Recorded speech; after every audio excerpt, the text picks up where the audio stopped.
What up, my freaks? RuinusInsight here with part 26 of my Total War Warhammer 3 modded Karl Franz Old World campaign. So as we saw last time, after a fairly long time hunting, we have finally found and defeated Skarbrand, as well as his, I don't know if it was his capital, but it was a tier 5 settlement at the Tower of Crack. And it was a pretty darn good fight, with his Skarby certainly showing how the primal rage debuff that you get when you fight Khorne can be such a major issue for you, especially the range units, but even the melee units moving out of position and thus unprotected from the rest of the forces. Anyway, it was some good fighting, and I do expect we'll see Khorne again at least once more in a major fight somewhere here. Skarby currently has 5 settlements remaining to him, and of these, at the very least, I think Kurt Helborg will probably get his debut in fighting. Otherwise, there's still plenty of stuff to do, well, not just up here, but in a lot of places, so let's get to doing. Let's see who was next in the order. Governor Billings, not you, obviously, but Jürgen Wagner, you. We could, wait, if we go into regular stance, we could grab Grung Duraz before the dwarfs do. That would allow us to essentially decide as to who gets the settlement. I don't really care who gets it, though. The only annoyance would be if these guys get different settlements, but you know what? Wait, are you, oh, you're not even at war with them. Huh. Wait, just out of curiosity, join war against, who are these guys? I think it was Nullfarlings. I think it was, yes. Where are you coming right now? Oh, okay, yeah, you know what? You really need to fight some of these guys. Okay, now we have to either take it ourselves or we have to... You won't fight them, huh? Won't take a... Teclis will fight a faction that's 10 times stronger than him, and Grimbrindle will not fight anybody. Okay, well, that's just great. I really would prefer not to have to send Karl out this way, so I think we'll just grab a random lord like you, let's say Griswold, and we'll send you this way, and you can pick up this place as well while Karl moves out there. Assuming that this isn't full of rats, but I guess if you die going out there, well, that will... You'll find out that way if it's full of rats. Now, up here's the Monolith of Vandred, and I guess we should then go to Monolith of Ingvar and then move back around this way. Yeah, we don't have enough armies up here, unfortunately. Village is nowhere close to being wiped out unless I'm mistaken. Yeah, 11 settlements, so no dice there. We haven't fought the Varg, unfortunately, which might mean that they might push an army down here, but I guess we're just going to have to find out. And just gotta gamble, make a bet as to where the enemy will show up, and if they don't show up there, it's not like we really care about these territories all that much. So, we'll push onward, we'll occupy, and then we'll go to the next place. Probably could have... This isn't a free occupy, is it? No, it's not. And it's at the max of our range anyway. Alright, so we'll just keep moving. Norska has certainly got a lot of territory, but I guess that's everywhere in Old World. Anyway, Kemmler, sitting right beside Theodric von Blutten.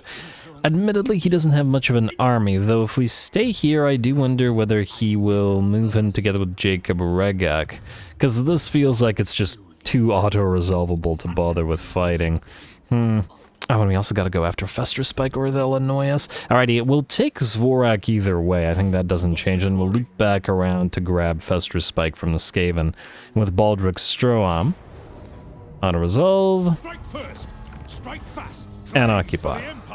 Alright, the Empire does endure. Alright, province secured, Karnos Forest. We will switch you immediately to Council of Burgomeisters and demolish the building, though our development now is not going to be as strong as it once was due to the fact that we no longer have those materials at sea. But what can you do?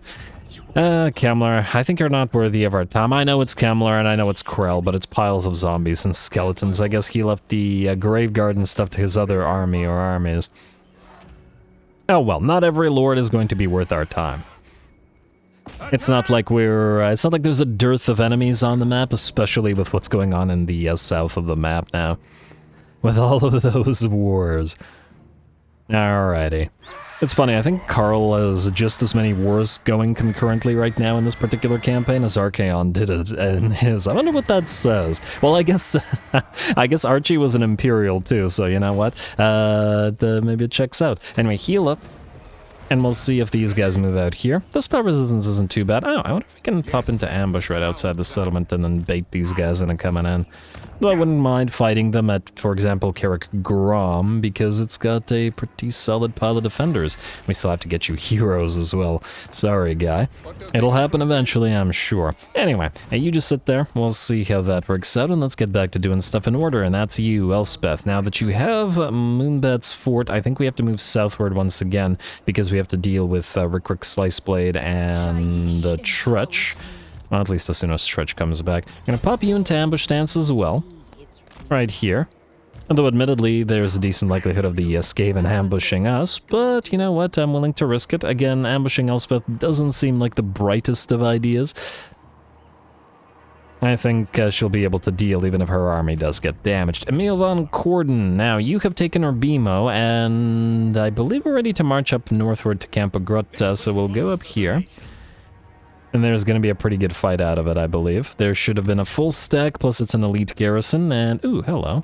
Nah, this guy's going to run. He'll run as soon as he sees us, even with both of those armies there. Oh, actually, if they could both stand outside of Campo Grotta, that would be fantastic. We should also trade Urbimo to these guys. Do they have any other territories, I wonder? 4. Oh, so they have a territory somewhere else that we might want to trade from them for that. I don't know where it is.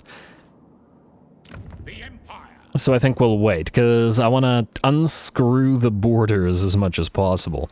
And I mean, obviously it's not our borders, but it still bothers me that the AI won't unscrew their own borders, you know? And sometimes you just got to do it for them. Mostly I do that between the episodes, because it just bothers me. But anyway, Gustl Schneider, now...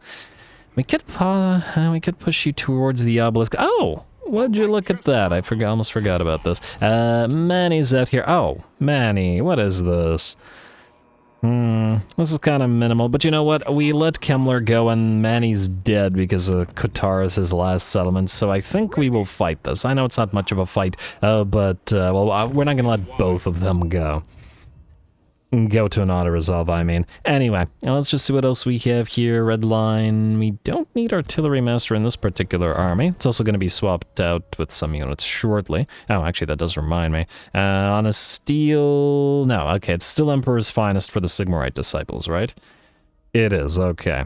And we'll need plenty more of them for several new armies. But anyway, let's go with... I'm going to say Scarred Vet rather than Deadly Blade for you, because this guy's a pretty big old walking target. And then we'll follow up with... Well, Mark of Fish first, and then Deadly Blade. What about your warrior priests?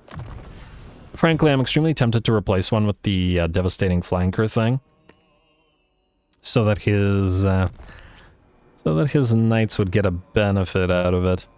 I wonder if for this particular army we'd be better off going with bolstered leadership rather than attack, because we don't have... Wait, do we have immune to psychology? We don't have it on the new Altdorf retinue, but admittedly they're also not in the melee a lot. So I'll continue thinking about it. Oh, but the Beacon of Courage, doubling up on that wouldn't be too bad, or the 8% physical resistance. I'll still give it some thought. We still have to grab Benediction because it's also nice. So anyway, let's get the Impassion, grab Righteous Fury for the Frenzy, and then you already have Righteous Fury, and you get Retinue Physician and Benediction. Lovely. And you might as well get Mark of Fish, and now we have no choice but to make a choice. You two. Okay, actually, we'll start with you. Let's go Enemy of the Undead, just for you personally. I haven't decided which of these I want yet. And I think that's going to have to wait for a little bit. Otherwise, is there anything interesting? Arcane Safeguards is pretty nice. It's 10% ward save, and these guys would otherwise be somewhat fragile, so I'd rather be careful. We do want extra powder next, so I think we'll go for... I'm gonna say Gutter Fighter rather than Silver Bullets. And what about you? You went for Silver Bullets rather than Gutter Fighter. Well, screw you too. Anyway, let's go for Purge of the Guilty, Enemy Missile Resistance Reduction, and then we'll go for, I'm going to say Enemy Melee Attack Reduction.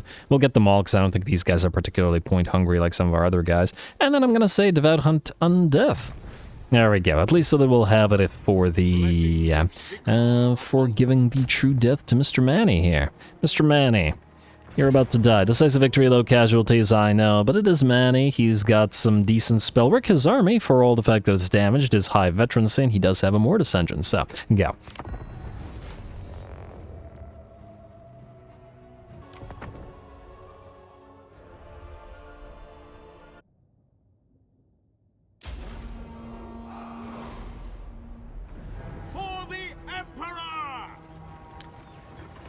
Alrighty, here we go. I'm actually surprised that the Grand Theogenist says for the Emperor rather than for Sigmar, but I guess on certain occasions they're one and the same. But anyway, here we go. Probably going to be a relatively quick fight in that the enemy's army is damaged, but it is a fight that we will fight nonetheless. And there's always potential for super high damage out of the casting of Mannfred, who apparently popped off his healing because he was damaged, but now he's at full HP. There is also that Mortis engine out there who, frankly, Manny should probably be nehecking in order to heal, but I guess we'll see. Anyway, setting up on top of the hill and getting ready to move forward. I do like that we have sort of a bunch of distinct elements of this particular army, and that we have the main line of the Flagellants, soon to be armies of Sigmar and Sigmarite disciples, and then the 3 units of a new Altor retinue led by witch hunters over on both flanks, and then of course the 2 units of Knights of the Everlasting Light. But anyway, or 4 units of Knight, you know what I mean. Alright, Volkmar is going to go ahead and charge the Mortis engine while Manny gets that zombie dragon breath, not black dragon breath, whatever, zombie dragon breath on our first unit of Flagellants, specifically the Tattersouls, who take about 30% of their HP as we do. Over on the flanks, looks like ghouls and bats have charged our new Altor retinue, but they should be fine and dealing with them, while our knights have obliterated the enemy direwolves on one flank and are in the fight with enemy black knights on the other flank as well. We probably don't have sufficient armor-piercing damage to at least quickly take down the units of Black Knights, but it looks like they're not having a great time of it either. Manny's lost about 20% of his HP, and the Flagellants are obviously tearing through the enemy skeletons, and maybe not tearing quite as quickly through the enemy units of Graveguard, but we're certainly getting there. Alright, and Manny's down to 40% of his HP, and Volkmar is absolutely fine for now. I guess perhaps Manny is too low in level, though actually no, 26. He's not that much, or not significantly lower than Volkmar is. Volkmar's just doing a pretty good job. Alrighty, and the pile of Flagellants, I am sure, helps out a fair bit. He jumps out of one pile of Flagellants and heads into another, with, of course, being pressed by Volkmar, who finally brings him down. And there we go. As soon as Manny falls, the bounce power shifts 100% in our favor, and the enemy army begins to melt away, though there admittedly was not too much left of it. Anyway, as the enemy melee line got crushed, the flanks got crushed, and the battle is very much ours. Man, I'm really going to enjoy the sort of latter portion of the campaign and fighting in the desert a lot, because I love all the desert fights. Everything's nice and visible, and we can continue to enjoy the aesthetics of all our knights, which there will be plenty of with the upcoming Crusader armies.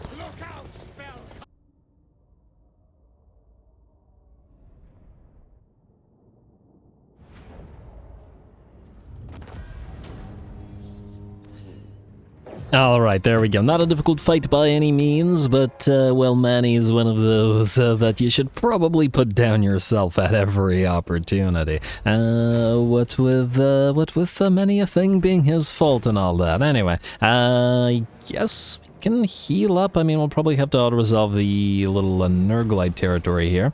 When weapon strength when fighting vampire counts, well, that'll be helpful for one more fight, but otherwise, I imagine it doesn't count Arcans, so, let's see, Obsidian Amulet, and we'll grab the Oasis of Blood. Oh, we could go past and kill this. Well, actually, no, he'll run because he's in raiding stance, so don't bother. Alright, just take the Oasis of Blood, occupy it, and then, if we stay here, we have a higher risk, I guess, of taking in the Plague. If we don't, we would suffer attrition, so either way, we're screwed, so whatever. Damned if you do, damned if you don't, sort of thing. Repair the place, don't collect the income, go into... We have a lot of corruption here, so I guess we'll start with Sigmarite Dogma.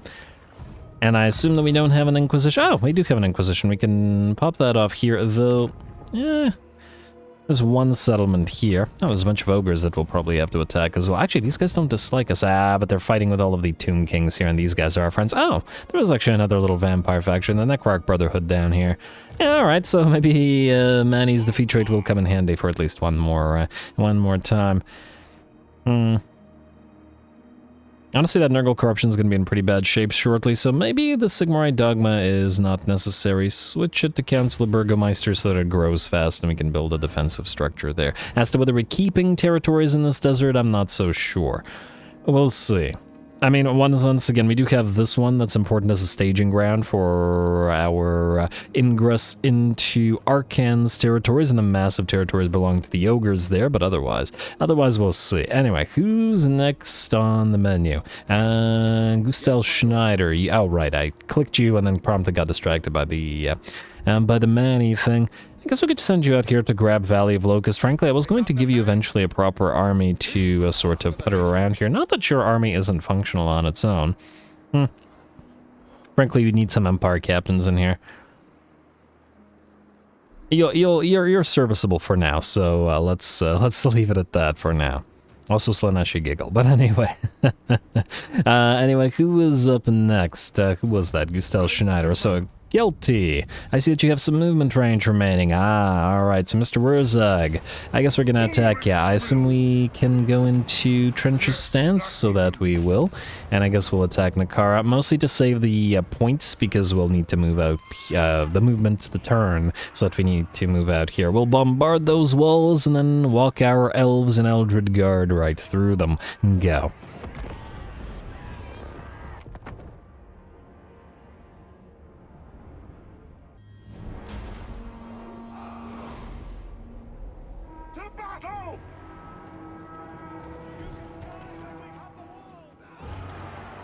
Alrighty, here we go. Warzag may have 2 settlements available to him still, and this is not his last, but on the other hand, this is probably going to be his last stand, as I really doubt that he's going to be able to recover from this. Anyway, we got our first units of Eldred's Guard together with those Silverin Guard now, who, stat-wise, let's just actually compare them for a second. We got 73 melee defense and 130 armor on the Silverin Guard, only 60 melee defense but 140 armor on the Eldreds, and a little bit less HP. However, the Eldreds do have higher melee attack, but lower weapon strength. Well, fairly considerably lower weapon strength at that. 15 and 20 physical and missile resistance versus 30 missile resistance. I'd say they're fairly comparable, though we also got to remember that not the Imperial Allegiance, the effect of the bolstered armor is buffing up the units of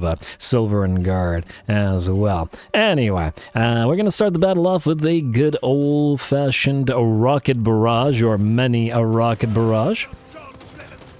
Probably we don't have to worry about enemies being spawned on top of us, as I don't think the orcs have that capability. I'm pretty sure the orky spawning ability that they have is on top of the enemy lord, not where they choose. Anyway, gonna be a bit of a bombardment. We have started by knocking out the enemy towers, and what units of range were up on top of enemy walls. This is not a very good, settlement to have a pile of range units on. We see that for whatever reason the Tomb Kings don't have crenellations, and thus no Merlins to block those rockets. Unfortunate for them. I wonder why. Considering that Tomb Kings had plenty of, well, I guess, okay, they have the occasional Merlin, or maybe this is something to do with something else, I don't know, but anyway. Oh, no, there's some here. Oh, maybe they did have them here, but they were all obliterated by the rockets? Yeah, that's probably what happened, isn't it? Yeah, ignore me. Okay, I was like, why the heck? Why in the heck, I should say, but anyway. Yeah, they were simply obliterated by the rockets. I was too distracted by looking at the Silverin Guard and the Eldred's Guard, and now I look like a fool, but anyway. The rocket barrage will continue until morale improves, though I'd say our morale is fairly decent already. A few more hits, and it looks like a piece of the wall will be torn down. We'll probably get a few more breaches in the wall as well with those rockets. And I'm not specifically targeting anything, just letting the rockets do their own thing, as eventually they'll breach walls in several places by themselves anyway, especially if any units actually decide to go up there. Ammunition-wise, we have plenty here. That was about 10% of the ammunition on one of them, maybe 15, 20% on another. And there we go, another breach in the wall, and we can probably soon start moving forward towards the enemy. We're obviously not going to do all the work with our artillery, though considering our ammunition, we could probably just move up and kill everything inside the enemy settlement with nothing but artillery and Gelt's magic, but yeah, like I said, we're going to speed this up a little bit, get a few more barrages in, specifically to try to knock down that gate, and then start moving the rest of our army towards the enemy, as we should be getting into some melee action. Especially want to see how those Sylvan Guard and those Eldrin's Guard work together. Obviously, we'll want to see them in the field, but hey, I imagine that we'll be fighting plenty of Tomb Kings, since we're now at war with the Exiles of Nahek. Anyway, Gelt's gonna move on in at last and get a Gehenna's Golden Hounds overcast through a few enemies, mostly to try to knock out enemy range units, Arrow Boys and Goblin Wolf Rider archers. We don't really care nearly as much about the melee troops, partly because we have melee to deal with them, and partly because if they get blobbed up and forced to fight our units, we can simply Searing Doom them as needed. Gelt and his pet Empire Captain have landed, though it looks like while they were working on those Ruglad's armored orcs, the even more heavily armored black orcs have moved on in. And our Empire Captain started the battle off a little bit damaged and will continue getting damage from those great axes of those black orcs.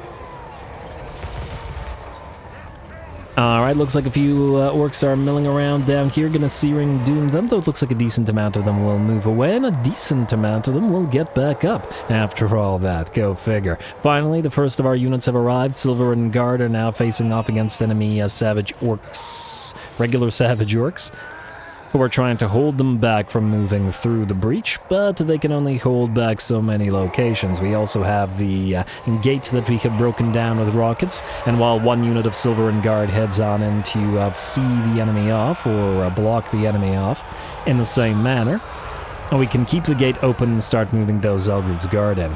And we do want to make sure that the Eldred's Guard are positioned well in that they continue providing support for our units with that bolstered armor. Looks like Warzag has decided to join the fray this time, and while Gelt may not be the fightiest lord on his own, he's pretty okay. He does have that really nice armor corrosion ability of his. If I can just select it someday, game, please. Minus 30 armor. Honestly, if it weren't for the Executor trait, I'd really love to combine that with the Executioner's Blade and give it to the Empire Captain to combine that with Sundering Armor, and then between those two armor destruction abilities as well as the actual, well, not armor destruction, but Plague of Rust, we could basically de-armor anything we want. Anyway, sucks that Executor causes those things. But anyway, Mr. Warzag is just about done for. Like I was starting to say, Gelt may not be super fighty, but between the debuff and between the fact that he can pop off that final transmutation, he brings down Mr. Warzag with decent ease. Our rockets continue shrieking overhead, and more of our troops are making their way into the settlement, though the enemy continues blocking them off rather nicely. Unfortunately, I can't zoom too much further in. It's just the nature of the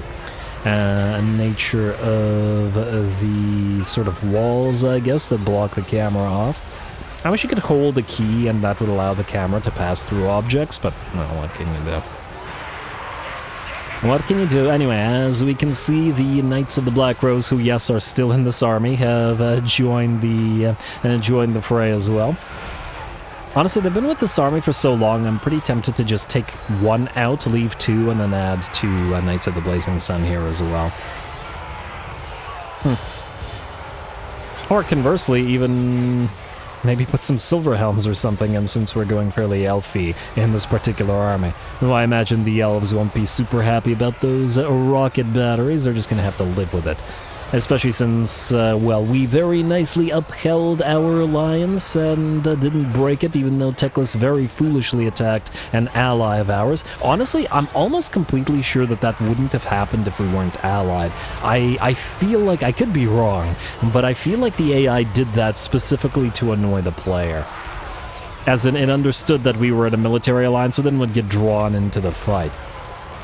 And because it was very silly behavior against a faction that was much, much stronger, and we tried asking other factions of ours, even, you know, long-standing allies that weren't at war with anybody, we've tried asking them to join wars, and they're like, no, minus 40, whatever,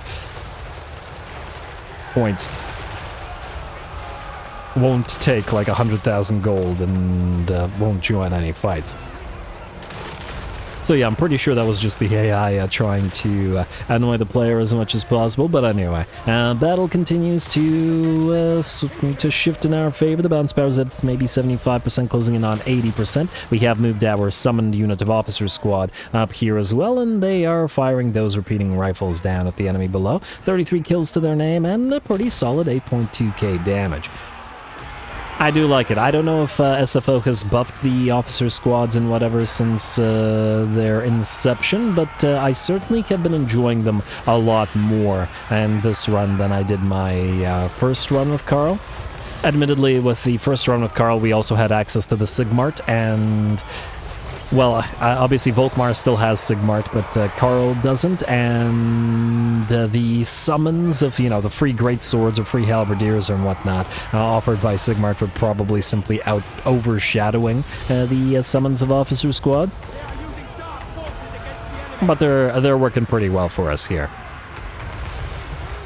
And yeah, Empire is definitely one of those factions because of the attached summons to their heroes that, I mean, we could build an army with, what, 10 Empire captains and 10 or 9, whatever, witch hunters, and then get 19 troops of nothing but officer squads and the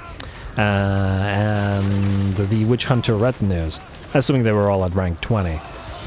And have like a full stack with 20 heroes essentially, which would be pretty interesting. I might do that towards the end of the campaign just to screw around. It's just that we don't have the capacity of well, we certainly don't have the capacity of Empire captains, and well, actually, we probably have okay capacity in terms of the witch hunters. Anyway, the bounce power's at about 90% in our favor now. We have made it through the breaches and are now just trying to reform our units while the rocket barrages continue to provide support and basically annoy any enemy range units. We can't catch things like spider riders with our slower Empire cavalry, or at the very least our slower Empire melee cavalry. And we don't have ranged cavalry in this particular army. Not that it'll matter over much as the battle is just about ours. We're going to speed this up a few more rocket barrages, a few more spells cast at the enemy, and with that, the enemy army will shatter and the heroic victory is ours. Very nice. Taken partially by storm and partially by rocket barrage, as everybody got to play. And I can't wait to see how this army continues to perform on the field. It's still not done, in my opinion, since we still have a lot of spikes and pikes, rather, and spears that we may want to swap out to other things, but it's certainly more than enough to fight anything it runs into.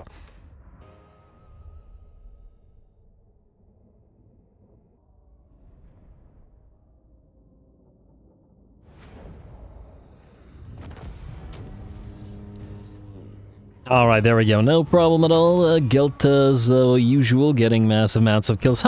808 kills, 8,088 damage dealt as gold value. That's kind of interesting. Unlikely in the sense that it's almost like the 10 damage dealt extra. Or multiplied by 10, rather. That made no sense. You know what I mean. Yeah, kind of interesting. Anyway, 131,000 damage, pretty solid. Lots of damage on the various Hellstorms with the Death Strike launchers at 64,000, only beaten by the Sunmaker. Though admittedly at 42,000, the More Sleep Delivery System not too far behind, and the two named units outdoing the two unnamed units. Lovely to see as always. And also nice to see the Eldritch Guards now together with the Silverin Guard, and we'll occupy, yes? I mean, yeah, okay, it's not worth sacking. Alrighty, Potion of Farsight, Order of Lore Masters, Ally mission successful. Yay, frickin' techless. And we will trade this. I was originally going to give all this territory to techless, but I think now that's changed. I don't think he's going to declare war against the lizards, but admittedly, I also didn't think he was going to declare war against the Tomb Kings here. So basically, we probably won't give him any territory, just give it all to either lizards or dwarfs. Fortunately, the dwarfs and Teclis are now allied and reasonably friendly. They don't like Belagar, but they have no diplomatic contact as yet, and when they get it, we can actually finally make some use out of the diplomatic talks, which we haven't really had any use for the entire campaign. Anyway, let's see who was next after Gelt. That would be, okay, not the recruiter, not the arch recruiter, Gustav Hall. Who are you again? Oh, right, one of the auto-resolve armies. Alright, so you can go to Mount Silver Spear. We should be able to besiege it and then take it. I guess you'll probably also want to level up your troops, so let's see. We have Emperor's Finest and Pistol Corps. I guess you'll want to get... honestly, the Holy Decrees make you useful primarily for... either Chaos, and even then not that useful, or Vamps. Again, not useful for us, at least not here, and obviously Righteous Fury is not that useful either. We can keep leveling you, though, and maybe have you lead a Sigmarite Disciples and Flagellant army. Yeah, so anyway, stand your ground, and let's get Strength of Hardship as well. I guess we could also get the War Wagon buff, but anyway, and you can besiege. I don't imagine they'll be able to deal with him, and then loop back around to Glowpit, which is better defenses? Man, I just have to wonder whether we'll need to actually send Gavin up here. Would prefer not to, but again, we have a limited number of armies down here. I guess technically we have such wide borders, or, well, okay, our buffer states, I should say, have such wide borders that we don't have enough armies anywhere. But anyway, Von Kessel, you're fine. Well, from Blaze, you were going to deliver these cannons to the new cannon guy, who's recruiting down here. Toddy, we really gotta find you another fight. It's been, I don't know, a couple of episodes since you fought a proper one. Oh, look at that. The 1,000 Maws. Wait. The 1,000 Maws? Huh. Wait. Oh, I just realized something. Are the 1,000 Maws up here now? Wait, if the 1,000 Maws are here, where is Lokir Felhart now? Wait. Do we know Lokir Felhart? A moment. This is an issue. I didn't realize that they got moved. Where is the Blessed Dread? Oh, the Blessed Dread is down here now. Oh. Huh. They swapped positions between Lokir and Rakarth. Oh, damn, I should have put Rakarth in the vote then. I might have to redo the vote. Well, I'm glad I realized this now, and I assume that Malice still starts down here. I didn't want to do him for Dark Elves because he started right beside Drazuath, which we just did. Alrighty, well, that changes things slightly. Alright, well, we'll deal with that eventually. I'm going to assume that I will remember to deal with the votes. In fact, you know what? Yeah, I'll do some vote stuff this episode. So, go check out the revote for the Dark Elves, and I'll probably pop up the Skaven vote as well, because I'm not entirely sure which one I actually do next. Anyway, yeah, post tab, community tab, whatever. Where were we before I got extremely distracted by all that? Toddy, that was you. I guess we should still keep moving down here as long as we can send Kessel down here. Alright, so Toddy, you're going to move back down here, which you just can't reach. Oh well. I guess you're just going to have to... Everybody's at full health, so raid? It really doesn't do much for us, but whatever. A little bit of extra XP, I guess. Hey, everybody's rank 7 now, which is nice. Sadly, we don't get the red line benefits for the things in the woods, so they're still gonna be fragile, but what can you do? Balthazar Gelt, yada yada yada, Stefan von Kessel, you can't move. Humphrey Bruckert. You were... Oh, right. The rats decided not to pursue this, minus the problem that there's a rat army out here. We could take Azwara. Huh. Pyrrhic victory. No one will die, though the war wagons... It won't be a cinematic battle, and it would be kind of a similar siege compared to what we just fought. You know what? I'm gonna say break the siege.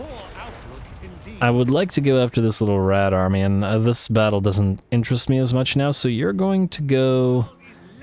You know, go into Vizaya. I would like to see what Fabrigir does. It's not like we're super concerned about advancing in this territory as yet. We do have other armies that will move down here to help eventually, so we need to be careful about overextending. Well, this isn't territory that we're looking to get, mostly just to have new locations to fight and all that stuff. Anyway, Land Admiral Tinkla. Oh, yes. Okay, yes. I was excited about this. Grung Ikree, which is not a minor settlement, meaning we can draw out both of these guys with some pretty solid reinforcements.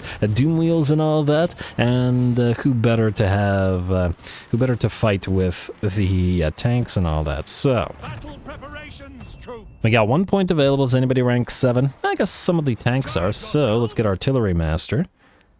Yes, for the land ships. Rearm And then the Amethyst Wizard, you have Soul Leech, Spirit Leech rather, maxed out, which was the important thing. I guess, funnily enough, this army will get value out of Onslaught, but we want the Winds of Magic cost reduction first. Yeah, because we do plenty of melee damage by charging these guys, so yeah. Anyway, Grung Ikree, another fight for Land Admiral. Pyrrhic victory, casualties high, that's what I like to see, especially the very solid stack from Mr. Staden. Go.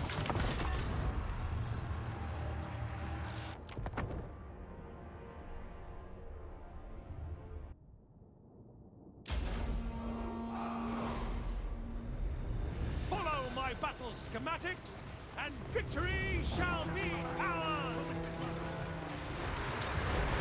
Alright, here we go again. Our all-mechanized army under Land Admiral Tsinkla back into action. Of course, there is still a rat problem, as there's always rats for days, but as we've seen, the tanks, the land ships, the gyrocopters, pretty much everything here is pretty solid at bringing those down. We charge the land ships in to start the day into the enemy artillery pieces, and ooh, I love seeing the land ships sort of smash their way through the artillery crews and then fire down basically point blank at the artillery pieces and bring them down.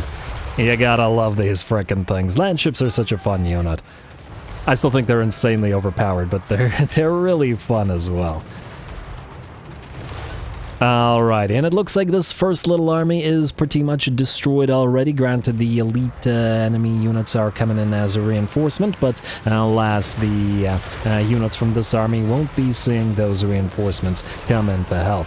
I wonder, can the... Yes, they can. Alrighty, I was wondering whether the steam tanks with Hellblaster volley guns were able to fire the Hellblasters while in melee, or whether they had to be out of it, but it looks like they're pretty okay. There we go, absolutely brutal.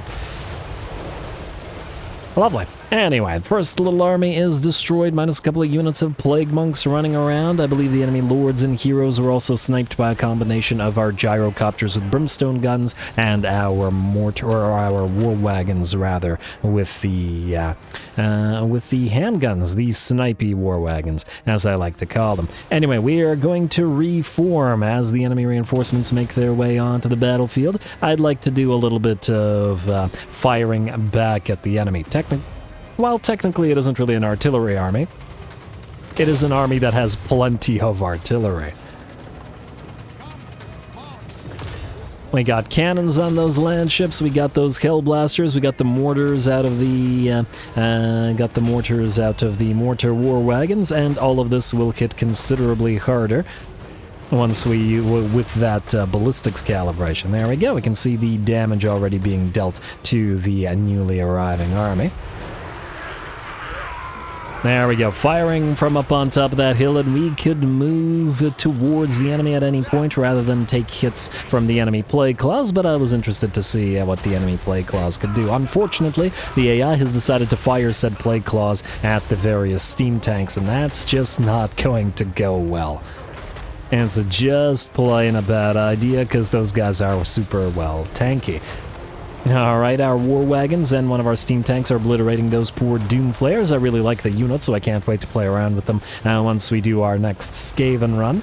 And I think it's time to move once again. A purple Son of Zuraeus will hit the enemy, heralding the arrival of the Amethyst College buffed units. I mean, not really here, but, you know, they could be. The enemy Doom Wheels are already running, having taken point blank, effectively, shots from the steam tanks as they move towards each other. And especially these being Hellblaster steam tanks, they're pretty good at that sort of thing. Our gyrocopters and our land ships arrive where the enemy artillery pieces are, and the crews pretty much are immediately terrified off the battlefield. The last of the Doom Wheels is going to shatter, and only the Plague Monks will remain on field. War Wagons continue to provide support. Like I said, I like them in this army, partly because I think the 6 machinery, the steam tanks and land ships are more than enough, and partly because I feel like they should have a sort of logistics train with them, fuel, ammunition, ordnance, that sort of thing, and well, that's what the war wagons serve to do. Feels more realistic than just a gigantic pile of steam tanks and land ships. And thunder barges, which is what I did in my previous Karl campaign. So if you're into that unnecessarily OP sort of thing for that one army, you can go check that out. Anyway, the battle is just about done. We're just waiting for the last few of those Plague Monks to be destroyed. Frankly, one of the last Plague Monks is also hit by a fate of Biuna, so even if it wasn't obliterated by our machines, it would have fallen to our spell work instead. Lovely.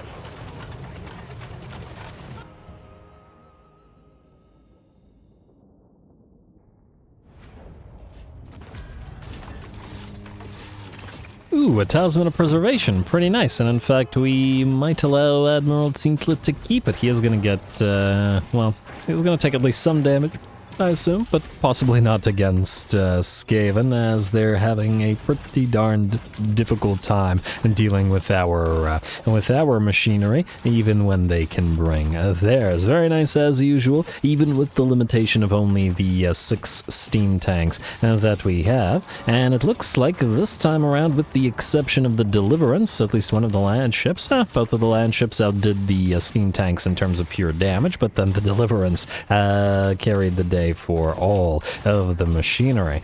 Lots of damage on the Wissenberg's Welcomers as well, but that's hardly surprising. The grenade units are going to be very good against Skaven no matter what. Lovely. Anyway, we will occupy the place. I shall begin modification. Oh man, little, I don't know, prancing. What's it called when the horse just stands there and, you know, just does that little shuffle when that of the mechanical horse is quite annoying when you're trying to think and speak, and it's just like non-stop noise like that. Not as bad as Malekith standing there and screaming non-stop, but you know what? He's probably not having the best time in his armor, so I guess he gets a pass. Anyway, mechanical steed, and there we go. A lovely little fight for the Land Admiral, who's up next. Boris Broch is good. Valmir von Raukov, Bruno Schreiber, you... I guess you're good now? Or, oh, actually, no, you're not. You're gonna have to sit here because the ogres are around, so stay there in ambush stance. And there's a decent likelihood that they push northward. Oh, wow, they got several giants and stuff. Huh, I wonder if they'd actually try to attack Dragonhorn mines. I guess we'll find out, and... we do have the war wagons to hold. Suppose we might be able to get a few units of... basically have the Stubborn Bulls and nothing else. Oh, no, we do have Knights of the Everlasting Light in here, should we need them. Alright, anyway, we'll deal with that later. Ralph Brandt, you're kind of in the same position, although, to be perfectly honest, now that there are 3 armies potentially ready to attack you, you might actually want to grab those Knights of the Everlasting Light. Like so, you'll need everything that you can get here. 3 stacks, and by the looks of it, unlike Teclis being atrocious, these guys, yeah, they have Necrosphinxes, they have Necropolis Knights. It's basically factions that were close to us and our allies were absolute garbage. And I'm pretty sure that the game is programmed to make, you know, factions that are likely to ally with you, that are close to you in proximity, perform very poorly. Like, I'm pretty sure that's programmed in, because it's bizarre how poorly everybody did here, and the fact that Teclis refuses to tech up in decent fashion. Huh, although I do wonder. Well, Altharian's up to tier 4, he is still alive, though. Well, we'll see what his territory is looking like once we're down there. Anyway, who was that? That was Bruno Schreiber. Let's see if I can find him today. Anyway, there we go. Troop train. Oh, right, you are no longer in command of this army. Oh, well, you definitely were helpful. And you know what? You're an optical specialist. You could actually lead an army, huh? Maybe we should rename you. I wish that you could press a button and get his original name back. Let's pick a name from somebody and steal it. Let's go, I don't know, Dietz Huss. There we go. So many ideas. And there we go, and we're going to reset you because, well, you're leveled up enough now to be of use, so we'll put you elsewhere. Lovely. Alrighty, that was... Okay, you know what, let's move these guys and then we'll get back to doing it in order. Ben Essing, rather. One turn away from getting your Fire Wizard, which you have very much needed this entire time. It'll be a shame to let the Nangao Grenadiers go, but once again, they're kind of not necessary. Oh, why did you get so badly damaged? They're kind of not necessary. Inventory within the hour. Alrighty, also you're rank 10, so we don't have ballistics calibration, which is not so great, but we do need to move towards sharpshooter immediately because these guys really need it. Alrighty, and then we will also need artillery master, I take it, for the mortars. Oh, we'll also need to replace those mortars with better mortars, but we'll get there. Anyway, Von Kessel doesn't need to move, so let's see who was next. Troop Train was the one that we technically just moved, but he's out of the picture now, so we just have to figure it out. Ralph Brandt, yeah, you're fine where you are. In fact, you can sit here and trench a stance while you're at it. Marcus Wolfhard, alrighty, so we're trying to figure out where to send you, and I guess you will still want to move towards Bellicor. If he comes down here, obviously this little pistol army is not going to be able to deal with it, so let's move you out here. I guess we should pop him into an... Oh, wow, you need a mage. You don't have a mage. That's going to be kind of a problem, because I don't know what to get rid of in this army. We don't have enough of a melee line to let them all go. Well, we're just going to have to figure it out, or just keep puttering around without a mage, but anyway. That was Marcus. Let's see if Mr. Bellicor comes down to try to deal with you. Especially now that your army has that nice mix of various different kinds of units. Oh, did I skip on by while I was yammering on? No, I did not. Alright, there he is. Alright, Gavin. The other Gavin. Gavin 2. Bretonian Boogaloo. Let's keep sending you to Karagorud, but I feel like you will need to heal. Let's see how much you heal down here in enemy territory. 35 and 2, 41 and 2. Okay, so we heal more in enemy territory than our own. Again... I still think that makes no sense, but that's just the nature of the game quite a lot of the time. And the fact that, I mean, I get it that it's because it's a yellow territory for us, but the enemy, I guess, doesn't I don't know. I assume that that's what occurs, because the yellow territory would give us a debuff to -5 casualty or punishment rate, which we thus don't get when we're in enemy territory, but... Enemy territory is still yellow territory, so... and it's not like we're raiding, but anyway. I digress. Ernst Puttkammer, I guess we're gonna send you to the Bleakmoor so you can... Wait, Who are you? Oh, right. You're the pistol guy, that's why you're on foot. Yeah, you're fine. We will need to get you a mage and either some Empire captains or... Well, actually, probably some engineers, considering. I wonder if we can build them here. Let's put you in Empire and camp stands. Put you right beside Marcus for now. We'll send you around this way and you around this way. And Recruiter Olden is going to get some Pistoliers to join in, because this is going to be all pistols all day. Oh, we don't have a forge here. Well, that's a shame. Yeah, another Myrmidia's Blessing. That's lovely, but we need a forge here. If not desperately, definitely. I'm almost tempted to take out the barracks from the main structure, because where else would we build a forge and then replace... You know what? Replace the tap room. Hopefully the public order won't be too bad, considering we already have a tier 4 tap room in the main structure. Let's start building up the barracks here to replace this. And then next turn we'll delete this. And then build the forge here, because, yeah, they definitely need engineer. Next up... Wolfric Ergiger, you were... yes, you're gonna go to the Tombs of the Four Pillars. What are you in need of? You need another Empire Captain. I don't know what... I think you're a champion. Alright, I don't trust the auto-resolve with the cats, so I'm going to auto-resolve. But I'm also going to quick save this, just in case. And if you're wondering why we have the mortars, it's just for siege attacker. It's purely so that this army can break down walls and stuff, because it's an all-cavalry army, and we can't trust it. Alright, I just also want to see... Oh, we can't see you with your lance and your bard and your horse in Knight's Panther flavor until we actually fight the... Well, fight a fight. Fight the good fight. Anyway, that was Mr. Crusader. One of the Crusaders. We should give them all Crusader in their name/title so that we can differentiate them. You two are the last that need to move, and you certainly do need to move. At last, we will activate CASUS BELLI against these guys, Sylvania. Like so. Alrighty, and then... we actually... okay, yeah, for a second I thought they weren't at war. But anyway, we're going to do a little bit of a like-on-like fighting. Tons of great swords and halberds and huntsmen versus tons of great swords and halberds and huntsmen. Certainly an unusual thing, but yeah, you are going to go after this. And you are going to move into reinforce. Oh, I should have done that the other way around. Yeah, whatever, too late. I don't care enough to redo it.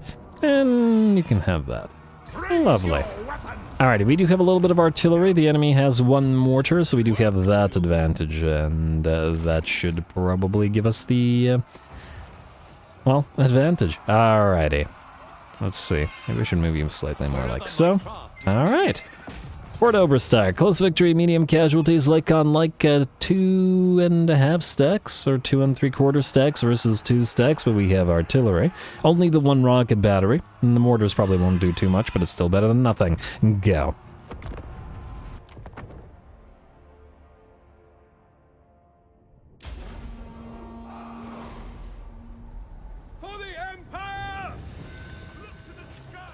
Alrighty, here we go. Big old pile of Imperials versus big old pile of Imperials. It is the Sylvania faction, so let's just say it is left by the remnants of the vampires. Hiding more or less in plain sight, but well, that's pretty darn realistic for what vamps do in the lore.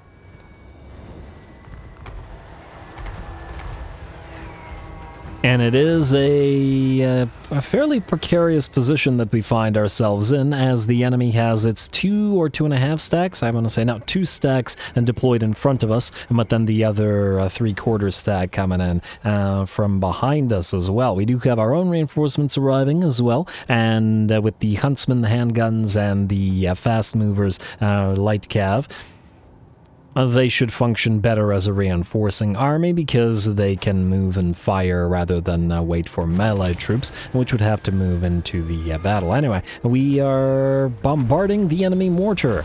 I'd call it an artillery shootout, but, well, the enemy, I don't think, is firing back at our own artillery, but instead going after our greatswords, and it's taking a surprisingly long time. It took 1 minute and 30 seconds of 3 mortars and 1 rocket battery firing at 1 mortar before they were finally able to bring them down. I'm a little bit surprised, but again, you gotta remember that this army isn't buffed. It doesn't have red line, it doesn't have, well, a lot of stuff that would maximize the efforts of our units.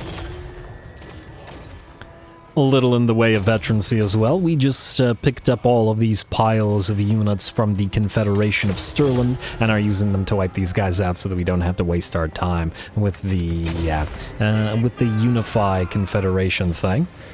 And then obviously take the huge public order malice from every confederation. We've essentially been stuck in a public order malice almost in the entire campaign. It's actually kind of insane how many confederations you have to do with the Empire.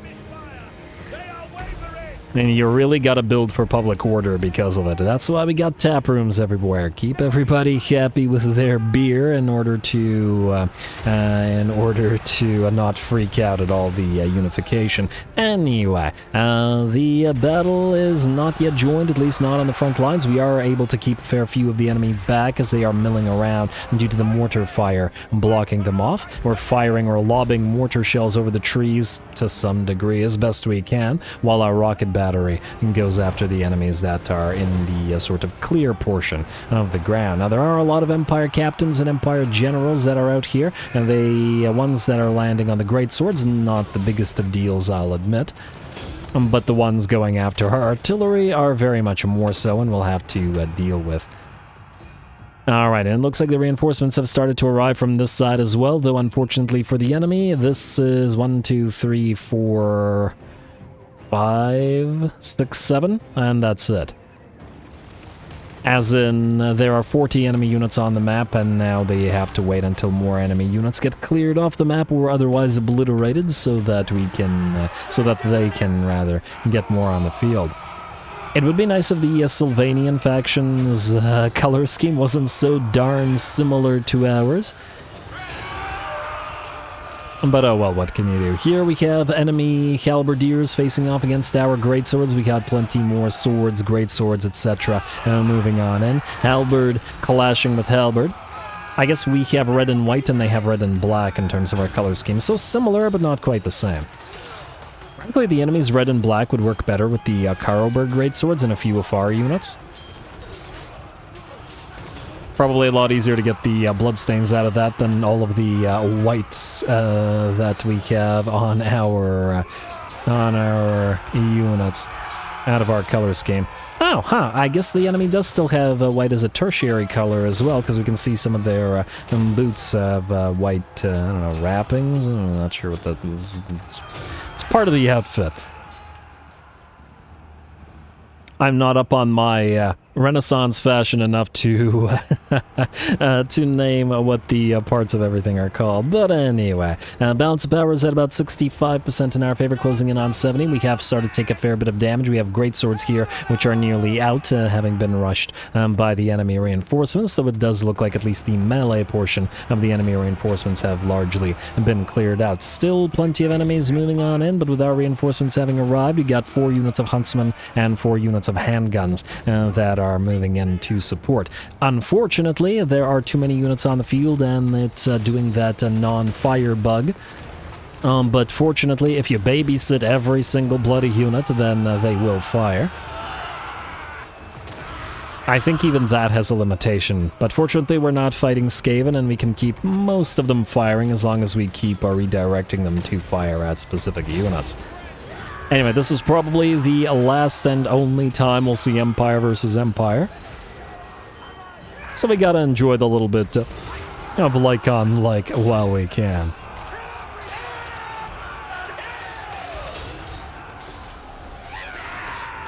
Although again, different color schemes would have been great here in terms of being able to pick out the various troops. Frankly, I feel like this would be pretty confusing to our own troops as well.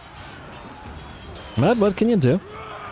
Alrighty, bounce power is still hovering at around 80% in our favor. There are still more reinforcements to make their way onto the battlefield, and a fairly big melee line still in combat. The enemy range units, however, have been pretty much obliterated. The Knights of the Blazing Sun have made their way forward and are taking down or otherwise forcing the enemy range to stop firing.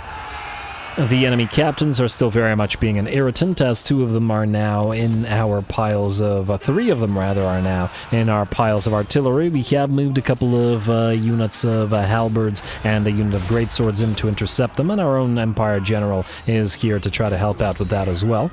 I was hoping that our snipey war wagons would have sniped them by now, but unfortunately the units are blocking them off, and it looks like even on Pegasi or war horses, the Empire captains are still too small targets for our war wagons to fire at them while they're surrounded by troops. A shame, but what can you do? On the bright side, with sufficient units of infantry there, the infantry are able to block them off from getting directly to our artillery crews and allow them, like the rockets, to continue firing. Alright, enemy huntsmen making their way onto the battlefield now, and it'll be a little bit of a huntsman war in the woods here. I wonder what the enemy huntsmen... Yeah, okay, so no different. All huntsmen have that green sort of, I guess, camo... I don't know... vest deal. Coat, probably more so a coat than a vest, but anyway.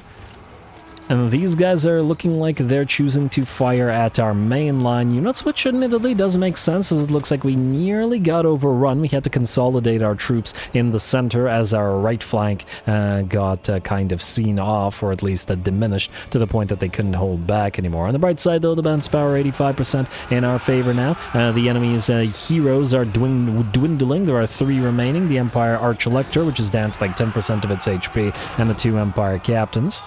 Our mortars are still firing, and our handguns and huntsmen have repositioned themselves over on the left flank and are now firing into the sides of the enemy units. Or should be firing, will be firing as soon as they're told to.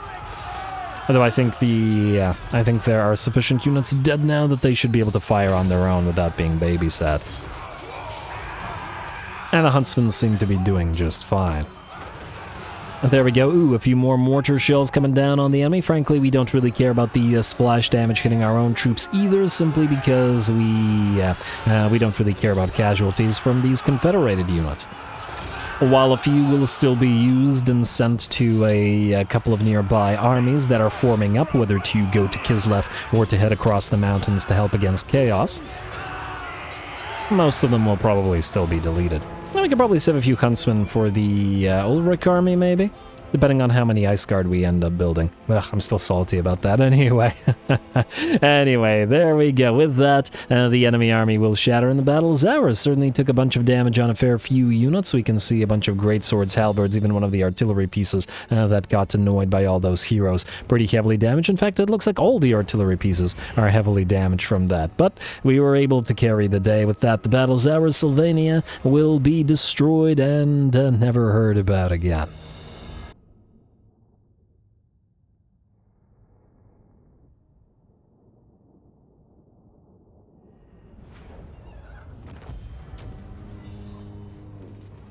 Alright, very nice. A close victory and most certainly a welcome one. Lots of like-on-like fighting there, but that allowed it to remain rather interesting, especially with the relatively unbuffed nature of our troops. No heroes, no mages, just, Elector counts fighting each other, I guess. Lovely to see. Anyway, we will ooh, wow, 100,000 damage, nearly 1,000 kills on a Hellstorm rocket battery. Hardly surprising. I would say the giant piles of Empire captains and generals were quite annoying, though, as they were able to tie up a fair few of our units before we inevitably, or eventually rather, managed to bring them down. Decent work out of the handguns and the huntsmen, despite arriving late to the battle as well. Lovely. Anyway, we will occupy the place, and at least this way, with that CASUS BELLI and this destruction of this little territory, we won't have to worry about force confederating these guys, as it would have been a waste of time. Kill Baldric van Horstman. Unresolved. And the last remnants of Sylvania will be destroyed. Alright, enemy killed in battle, militiaman. Huh, actually that's gonna be useful. And there we go. Sylvania destroyed, and okay, you don't need the Berserker's sword, or Council Burgomeisters. Also, delete the rally field here. I'd love to keep it, but we gotta get the furs instead. Anyway, you can go into this province as well, and we'll probably delete a good portion of these guys and then transfer them to other armies. Yeah, you don't need the Berserker's sword. Hopefully we can turn that into something a little bit better. Another Tormentor's sword wouldn't be amiss, for example. Anyway, that was the end of the moves for this particular turn, unless I'm mistaken. So, two things to do. First of all, we did not make it all the way to the end of the building, because we can no longer afford to do so, but, well, we might as well build a few things, like these two toll gates, which are always nice and worth our time and effort, and then I guess another gunsmith and a wizard's conclave here. And then Word of Storm, you can upgrade your Wizard's Campus, and that's it. At least we reached the edge of the territories that are ours, in the sense that territories that we're collecting income from, like half, probably like 80% actually, of these are just territories we're holding for now to eventually be traded. Now we're good, with no money remaining, so unassigned skill points, building upgrades available, damage building, where? Garakungor, oh, we should probably trade these away, which we will. I'll probably just do it between the episode. I've been periodically giving territory to Karakadrin, mostly for free, though now that our money situation isn't as good as it was with the materials at sea, maybe we start collecting money from them again. Though on the other hand, we will want them to actually be able to fight stuff in the Darklands, as we don't want to be the ones dealing with that, especially in this campaign. Anyway, damage building commandment available. Mortis Tarn, Council of Burgomeisters here, I guess. Or we could do state troop levy. You know what, let's go state troop levy here, because once again, this is our staging ground with all of these armies being constructed, recruited, whatever. End turn. Mustard.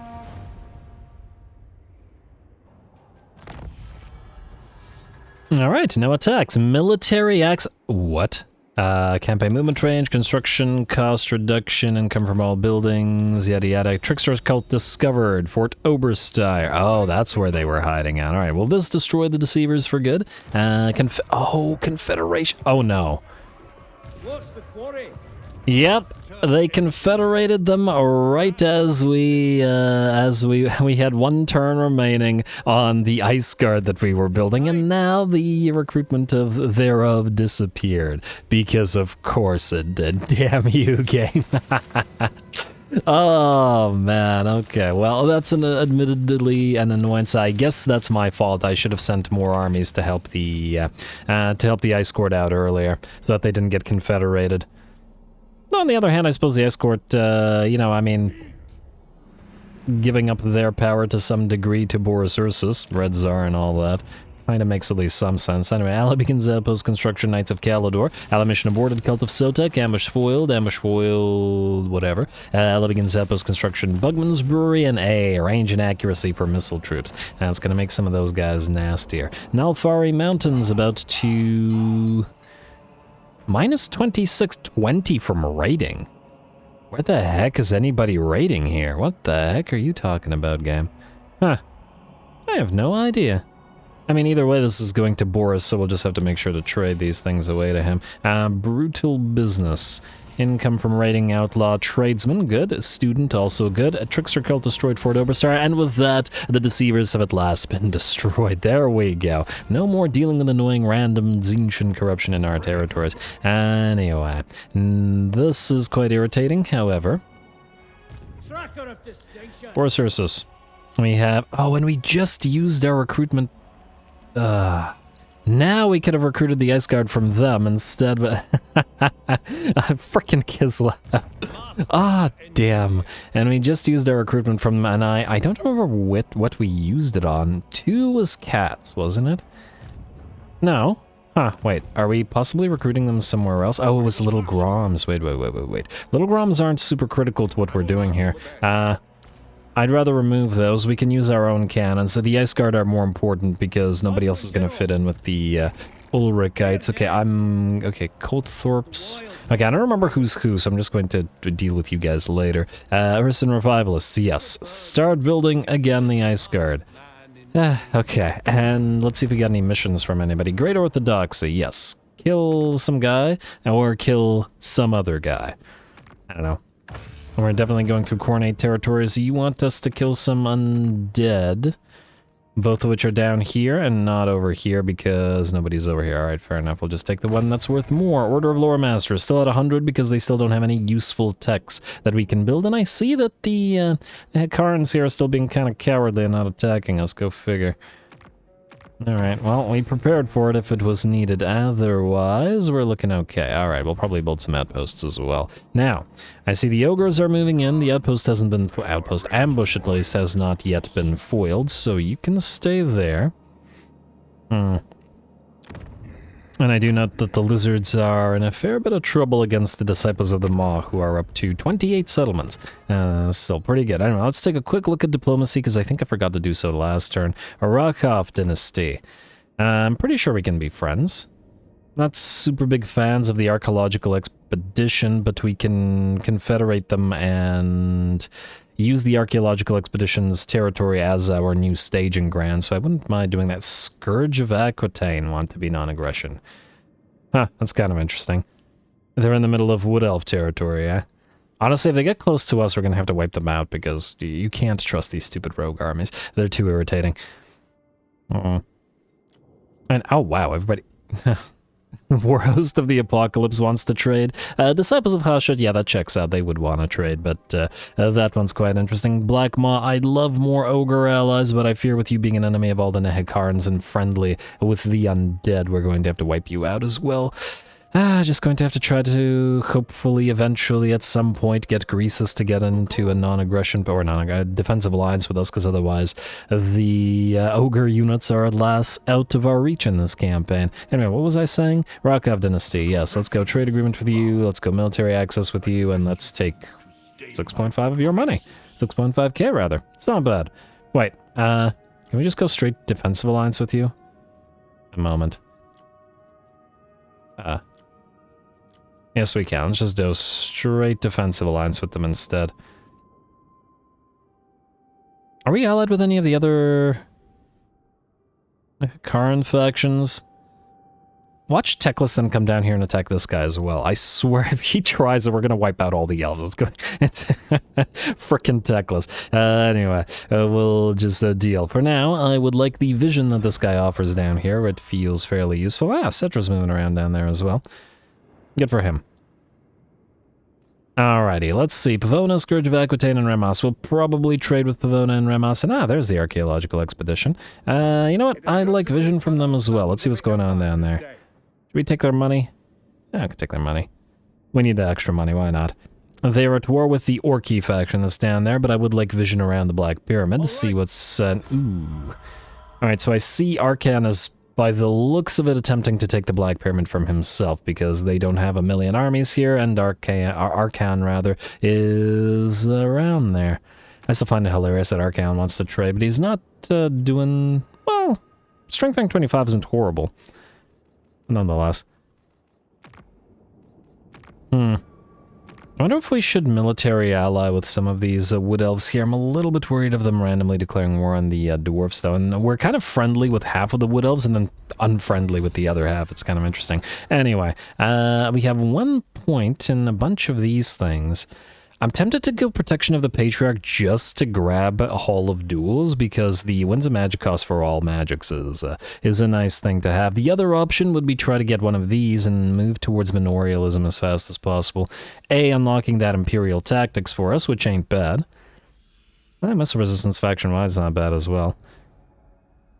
And the Corruption Reduction faction, yeah, you know what, fine. Let's go for Clergy of Sigmar as the first thing, and then we'll see what we get next. Alright, looks good to me. Anyway, Karl, let's start from the top as we do. You... and... Are these guys actually looking to occupy Black Gulch? I'm reasonably fine with that, but I would prefer that you take Grung... whatever. You are going to occupy it. Why is the colonization cost 690? Shouldn't it be 5,000 with only a single lord? No idea. Maybe... oh! What the... okay, I wasn't expecting that. Retreat. Actually, I kind of was expecting that. Do we just use Grombrindle's troops to kill off all of this? I guess we do. Sorry, Gromby. You actually helped us out because this saves a turn for... this saves a turn for Karl. Alright, and then you can pop into Host Festag, and then lose that Berserker Sword. Hopefully he'll now declare war on those guys and grab this territory, but ultimately it doesn't really matter. There we go, Clan Mange destroyed as well. Very nice. West Trollheim Mountains. Secured. Karl. You have to go this way. A, to fight the Demon Prince, and B, to knock out Skarby for good, because Kurt won't easily be able to go back around this way, so you've no choice in the matter. I guess thus we're better off moving down here. I'm a little bit concerned about the Demon Prince being here, though, so let's move through his territory just to see. Just in case he's here. Really? It's faster to go like this than like this? Huh. Curious. Alright, I don't see no Demon Prince. Okay, you know what? Let's get another Templar just to grab the Forbidden Citadel. Not the Marksman Commander, because those guys can still be useful. Let's get this guy. Arch-Lector Combatant. Actually, Combatant is okay. This guy, however, Devoted, not so okay. Let's use you. We'll see if we can send you to Forbidden Citadel with the bonus of the movement speed bonus or range bonus, starting in our own territory. You, Dolph, hit Silver Pinnacle, and we've got decent defenses here. I'm willing to bet that the auto-resolve won't let us auto-resolve it, even though this is pathetic. We'll give them the chance to sally out, and then we'll see. If they don't, I'll just do it between the episodes, because it feels like, well, then again, we could do it as a cinematic, so there's still that. Gustav Hall, you can take this now, yeah? Yeah. And it didn't even kill the war wagons. Lovely, occupy. And province secured Grimfang. You can cancel Burgomeisters. We're not keeping the place, so it doesn't really matter, but just because. And how are the dwarfs looking? Oh, they're gonna start losing territory again. Why must we do everything for you? Oh, and Skarsnik's down here as well. For the love of... I'm almost tempted to ignore the Drippin' Fangs and just march Stance Gammon all the way down here. It's not like the Drippin' Fangs are a super critical enemy for us. I think it's probably the better option. Admittedly, we could probably grab a territory on each move, but then we'd have to police the territory afterwards, and I really don't want to do that. So just move past them, we need you elsewhere. Because the dwarfs will start losing territory like a bunch of idiots again. You got wiped out once, and I wouldn't be surprised to see them get wiped out again. Now the annoying thing is if we would lose territories that we already have here. Vitrol is barely defended, and this guy would be on the approach rather quickly here. I'm almost tempted to send Wolfram Blaze to get the 2 cannons back here, but it's not like they do much there. How many turns until we have requisition? Rather 3. I wonder if we can survive the 3 turns until we get there. We do have Send Aid available as well. And oh, Inquisition. We probably want to reduce the corruption somewhere. I guess the question is whether it should be here somewhere, or whether it should be... Let me just see here. This is 1 territory, but it's not so bad. This is also not so bad. Oh, there's an enemy moving in. Ooh, might be a debut fight for the Knights Panther. That should be fun. Also, how are we looking at Karagarud? Alright, we'll give them a chance to sally out against the piles of Bretonnians. And let me just see here. Would you please stop backing off and take that territory? Good lord. Did they sack it, or did they just leave it alone? Despite the fact that it barely had any defenders. Ugh, the AI is so terrible. But what can you do? Anyway, let's get back to doing things in order. Dolph, you're fine. Governor, you're fine. Gavin, you're moving to where you need to be. Jürgen Wagner, you need to move towards Wrath of Galrock, I guess, and then back, and then... Wait, we're not at war with the Varg? Huh. I guess I should have taken this. I didn't realize we weren't at war with the Varg. It's kind of annoying. Oh, looks like there's nobody at Dragonbone, meaning we could just freely occupy it. Okay, let's get another random lord. You're level 3, so we don't care about you. And we'll see if Sirtha Ek declares war on you, but you can freely occupy this place since it's undefended. Obviously, the regular warriors of chaos don't need those. Oh, hello, what do we have here? Norska? Kill that. What do we got here? Meh. A bunch of basic marauders, probably not worth our time. It did probably waste our turn moving, so we'll heal up. A free scribe, another free scribe, enemy killed in battle, then you can move into encamp stance. And, oh wait, you can actually reach this. As to whether you can auto-resolve it, yes you can. Lovely, alright, that worked out. Occupy. Beautiful. Free scroll of power, another free scribe, West Nalfari Mountains ours, and... Alright, so here's what we'll do. We will... That's 29. Where is the rating? No, seriously, where's the rating? Look, where we can see the territory is ours. Where are we getting... Minus 20 rating means there's 2 enemy armies raiding this territory. I don't see anything. Am I crazy? What's going on here?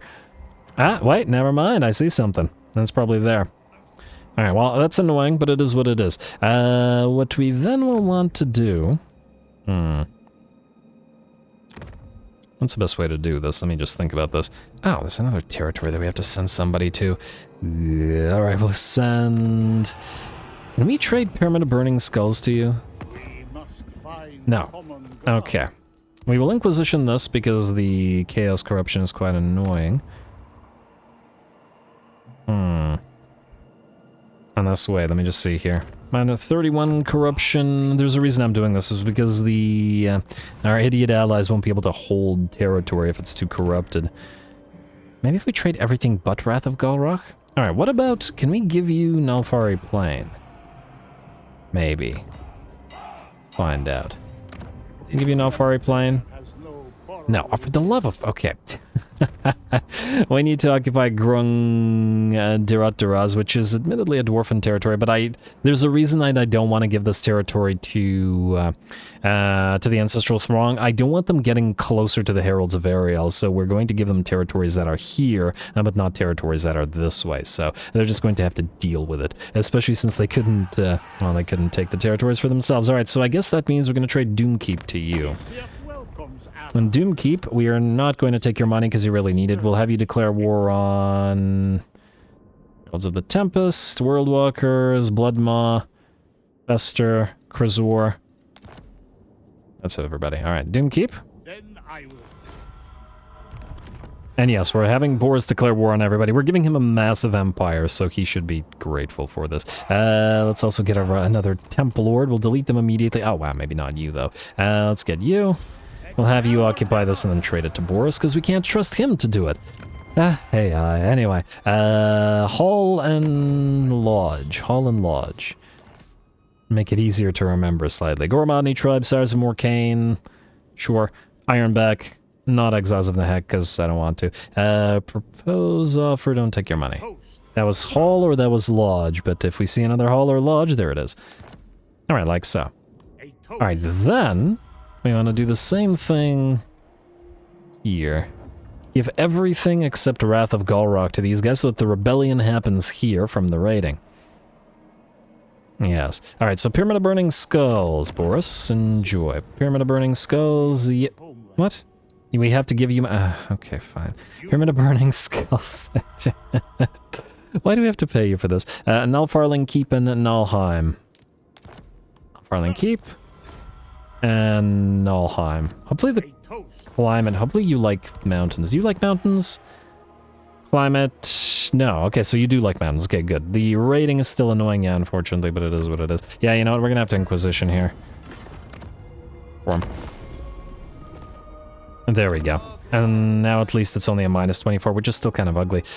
Maybe what I should have done is used Send Aid here, but I think we're just going to have to hunt these guys down. It is what it is. Anyway, Boris, hopefully with us not taking your money anymore, you actually develop all these territories that we've given you and become a strong empire, because, yeah, you're well-positioned to be a useful buffer state to us. Anyway, Governor Hertzella, you're fine. Waldemar Biber, you are no longer needed here at last. You're going to move to hunt down Admiral Singal, and then afterwards you will move northward. Alright, and I was intending to originally... probably could have picked up some of these islands. Look for another materials at sea, but whatever, too late. Yeah. I was originally going to replace some of the units in his army, but I don't think it's needed anymore. Theodric, you are moving to Casa de Sedazand. What do we have here? Pyrrhic Victory. Alright, might actually be worth fighting. I'll deal with you in a second. What about you? Emil von Corden? Ah, damn. I was hoping that this guy would sit outside of Campagrotta, but it looks like he doesn't want to do so. Alright, we'll besiege it. We'll see if they sally out. Hopefully they do, because it won't work as a cinematic, unfortunately. Due to the presence of that building. Wait, can we even use these? We cannot. We do have Siege Attacker, though, so we'll give them a chance to sally out, and if they don't, they don't. Points. Do we want to spend them? You know what, I think last time we spent points, it made the enemy less likely to attack us. Like, it went from, like, a, I don't know, close victory to a low casualty victory. So, yeah, you know what? Don't spend the points, it might bait the AI into actually attacking us. And because we're weaker without those points. Anyway, I don't see the Skaven. I'm almost tempted to ignore Skullreach Cavern for a turn and proceed towards Ugrog here instead.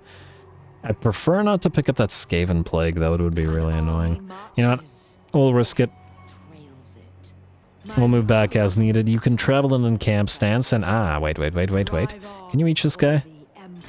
Yes, you can. Go kill Aldrich Yolsef. And then move back to Skullreach Cavern. Yeah, we need Gavin down here, because with Elspeth by herself, it's kind of iffy. Too many enemy armies, too big of a border. Alright, and then heal up to more or less max. Okay, why did one engineer take half of his HP and damage? What the heck are you talking about, game? Alrighty, Sword of Might, enemy killed in battle, ally mission successful. Did I take a look at if there's any new missions this episode, or this turn? I did, okay. Just to double check. Back to the order of stuff. Order of operations. What we have next is Leopold von Bildhofen. You guys are moving to help deal with the... yeah, with this. Kislev is in trouble. Kislev calls for aid. To the provinces. Alright.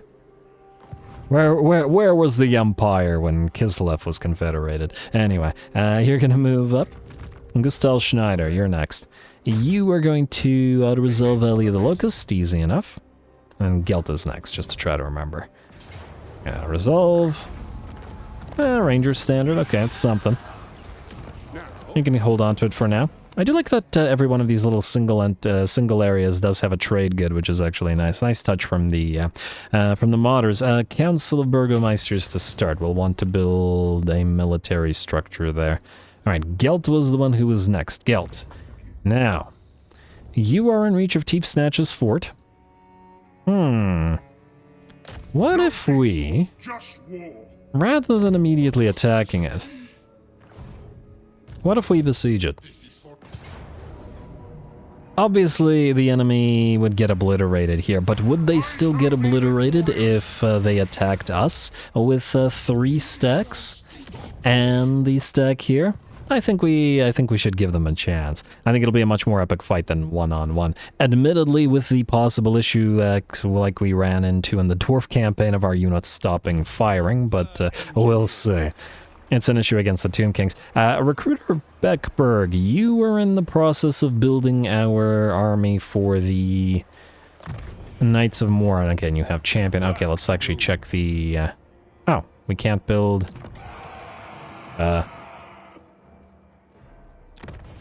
can't build Empire Captains anywhere here? Hello, Empire Captain. Please, game. There we go. We do have another champion. Wait. Is it more critical to get a champion down here with the Knights Panther? I think it is. And also a mage. Alright, we'll do the champion here. Captain champion for you. The nation calls. And that'll put us to 19 out of 20, and then we'll need 20 out of 20. Beautiful. Alright, Imperial Pegasus, Barded Warhorse, you can build this up. We will delete this next turn as soon as this is ready. Wait, we're not building any halberdiers or greatswords right now, so we can actually freely delete this now. Beautiful. And we'll deal with the recruitment and all that stuff later. We need more armies of Sigmar, more Flagellants, more Sigmarite disciples, and our Myrmidia army is on the way as well. Looking good. Ooh.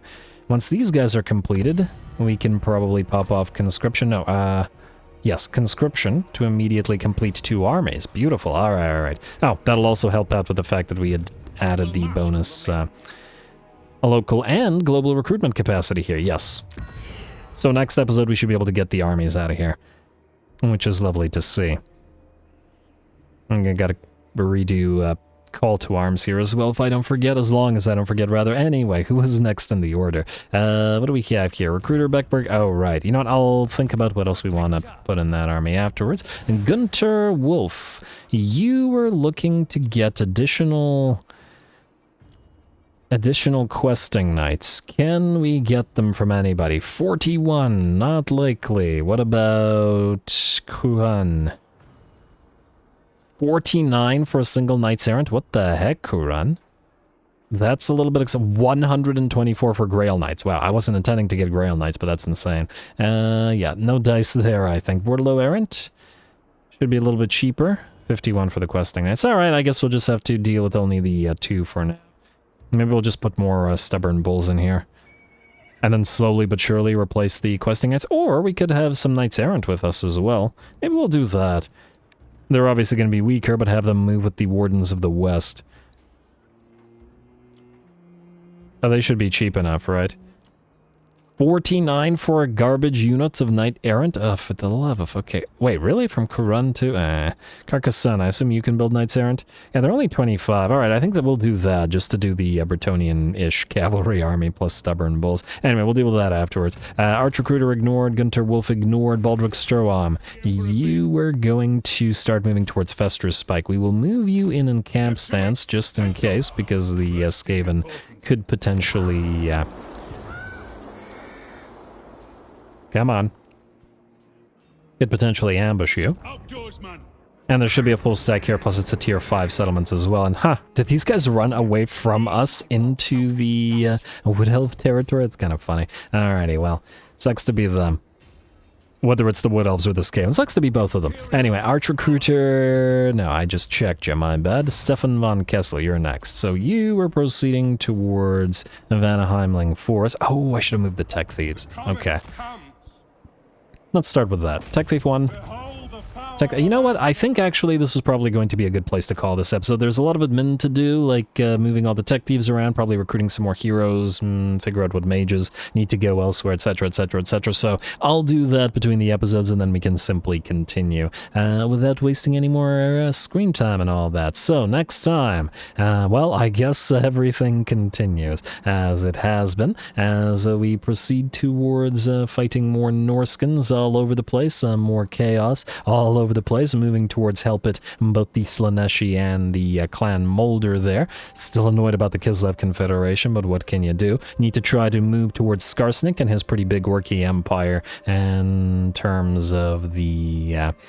preventing them from occupying too many territories of Karazakarak. Obviously, we will also want to... Well, as soon as we end the turn, we're hopefully going to get some big epic fights as everybody gets attacked, and hopefully Gelt will face off against 4 stacks belonging to the Exiles of Nehek. Yeah, lots of fun stuff to do, basically. Stay tuned for and don't forget to leave those likes and comments below as they will determine how long this campaign continues to run for. All glory to the algorithm, and thanks for watching.